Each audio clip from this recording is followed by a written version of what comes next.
Some love stories are written in the light, celebrated on stages and in magazines, admired by millions who see only the beautiful surface. And then there are the love stories that live in the shadows, complicated, painful, and searingly honest, the kind that only come to light when there is nothing left to protect. The story of Naomi Judd and her husband Larry Strickland is exactly that kind of story. For over 3 decades, they stood beside each other through triumphs that most people only dream of, and through private heartbreaks that would have broken lesser bonds entirely. When Naomi Judd passed away at her home in Tennessee, the world mourned a country music legend, but the man who had shared her life, her home, and her deepest secrets mourned something far more intimate. He mourned a woman the public never fully knew. And when Larry Strickland finally decided to speak, what he revealed changed everything people thought they understood about Naomi Judd. There is something uniquely devastating about losing a person whose inner world remained largely invisible to those around them. Naomi had spent decades performing strength for the world.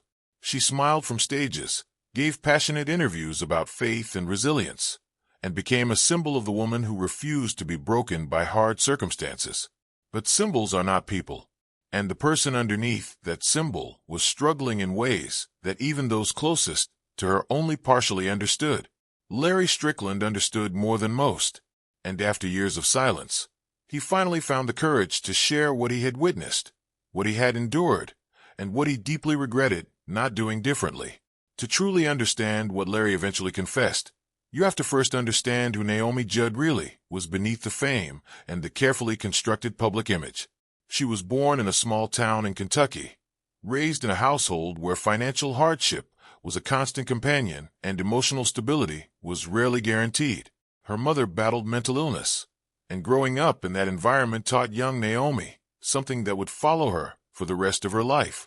It taught her that love and pain are not opposites. It taught her that the people who are supposed to make you feel safe can also be the source of your deepest fear. Those early lessons carved grooves into her psychology that no amount of success or applause could ever completely smooth over. By the time she reached her early 20s, Naomi had already lived through more than most people encounter across an entire lifetime. A marriage that ended in divorce left her a single mother with 2 young daughters and almost no financial security. She packed up her life and moved, working as a nurse to keep her children fed and housed. She worked long shifts, stretched every dollar she had, and pushed through a kind of exhaustion that goes beyond the physical. Her daughters remember those years honestly. Ashley Judd, in her own memoir, described a childhood defined by survival rather than warmth. She spoke about growing up feeling emotionally disconnected from her mother, often left in the care of grandparents, while Naomi and Wynonna pursued their musical ambitions. Wynonna herself, despite spending years performing alongside her mother every single day, once said in an interview that they would share hotel rooms and dinner tables without ever truly feeling close to each other. The family was held together by determination and necessity. Deep emotional intimacy was another matter entirely. Yet Naomi never stopped reaching for something more. She had a voice that could fill any room it entered, and she had a will to match it. When the Judds broke through in the country music world, the response was immediate and overwhelming. Fans connected to something real in their music, the sound of a mother and daughter who had survived together. They won Grammy Awards, topped the charts repeatedly, and became one of the most beloved acts in the history of the genre. Naomi became a public symbol of resilience, the woman who had clawed her way up from nothing and made it to the very top. It was a true story. It was also an incomplete one. It was during the height of that success that Naomi met Larry Strickland at a music industry event in Nashville. Larry came from a different corner of the music world. He was a gospel singer who had built a long and respected career performing with J.D. Sumner and the Stamps Quartet. He had traveled the world as a backup singer for Elvis Presley, performing behind one of the most iconic figures in the history of American music. Larry was not the kind of man who sought the spotlight. He was steady, grounded, and deeply faithful. He listened more than he spoke. He stayed more than he left. When Naomi and Larry found each other, there was a recognition that went beyond simple attraction. Both of them had lived inside the music industry long enough to understand its demands and its costs. Both of them had known difficulty. But beyond those shared experiences, They fit together in a way that seemed to address something each of them had been missing. Naomi was vivid and expressive and intense, a woman who felt everything at full volume. Larry was patient and calm and unwavering. Where she was restless, he provided an anchor. Where she burned, he offered steadiness. She had spent years carrying everything alone, and here was someone who genuinely seemed to want to carry some of it with her. They spent years building their relationship before getting married at Christ Church in Nashville in a ceremony that felt like a genuine new beginning. But even as they exchanged vows, the forces that would test and sometimes nearly destroy their marriage were already present. Naomi was at the absolute pinnacle of her career. With that came relentless pressure, constant travel, and the particular loneliness of being famous in a way that makes genuine human connection harder rather than easier. And then came the medical diagnosis that changed the entire landscape of their life together. Naomi was told she had hepatitis C, a serious liver condition that at the time carried deeply uncertain prospects. The diagnosis forced her to retire from performing and effectively ended the Judds at the height of everything they had built together. For a woman who had poured her identity so completely into her music and her career, the loss was staggering. She had sacrificed time with her children, pushed through physical and emotional exhaustion, given everything she had to that career, and now it was being taken away by something beyond her control. The grief of that loss, layered on top of the fear and physical suffering of her illness, began to reshape Naomi in ways that the public could not see, but that Larry witnessed every single day. For years, Larry Strickland said almost nothing publicly about what was happening inside their marriage. He attended events when necessary, stood quietly at Naomi's side, and maintained the composure of a man who had made a private decision to protect the woman he loved from the consequences of the world knowing too much. Even in the immediate aftermath of her death, while her daughters began sharing their own painful and honest accounts of what life with Naomi had truly been like, Larry remained largely silent. He was grieving in the way that people grieve when they have also spent 30 years holding someone else together, quietly, privately, without a roadmap. But eventually he spoke, in a Lifetime documentary and in a deeply personal interview with a major publication. Larry finally opened up about things he had never acknowledged publicly before. What he revealed was not a simple or comfortable story. It was the confession of a man who had watched someone he loved suffer deeply, who had made difficult and sometimes painful choices in the name of loyalty, and who had lived with the weight of those choices every day since she was gone. The revelation that shook people most was something that had been rumored quietly for years, but never confirmed. There had been an incident involving a firearm during one of the most turbulent periods in their marriage. Larry confirmed it without embellishment or drama. It really happened, he said. He did not dress it up or soften it beyond what honesty required. Naomi had received a phone call from a woman while Larry was away on tour. The woman told Naomi that she had feelings for Larry, claimed a connection with him that cut directly to the deepest fear Naomi had carried since childhood, the fear of being abandoned, the fear of being betrayed by someone she had finally allowed herself to trust. By the time Larry returned home, the damage inside Naomi had already been done. She had destroyed their wedding photographs. She had thrown his belongings outside, and she was waiting for him with a handgun. In a moment of overwhelming grief and pain and fear, she fired the weapon. The bullet did not find him, but the moment itself left a mark on both of them that would never fully disappear. What is most revealing about how Larry speaks of this incident is not the event itself, but his interpretation of it. He did not call the police. He did not speak to the press. He did not use the moment as justification to leave her or to permanently reframe her in the minds of people who admired her. He described what happened not as an act of violence, but as the sound of a woman who had been drowning quietly for a very long time and had finally run out of ways to stay afloat silently.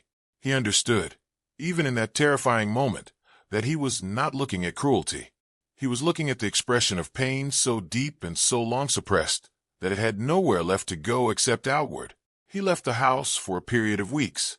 They eventually reconnected. Naomi reached out, and Larry returned.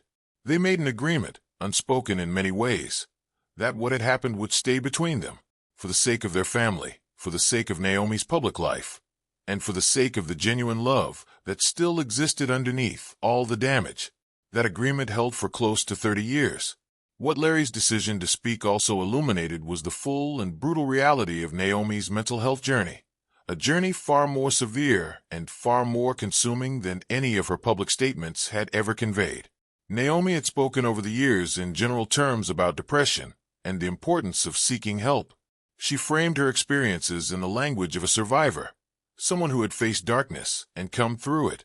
But the truth that Larry described was not a story of overcoming. It was a story of ongoing, relentless, exhausting battle. Naomi had been diagnosed with severe depression, anxiety disorder, post-traumatic stress disorder, and sleep disorders that robbed her of rest and peace on a chronic basis. These were not passing phases or manageable inconveniences. They were serious, life-altering psychiatric conditions that required sustained and intensive medical care. She spent time in inpatient treatment facilities. She underwent electroconvulsive therapy, a treatment reserved for the most severe cases of depression, cases where other interventions have failed to provide relief.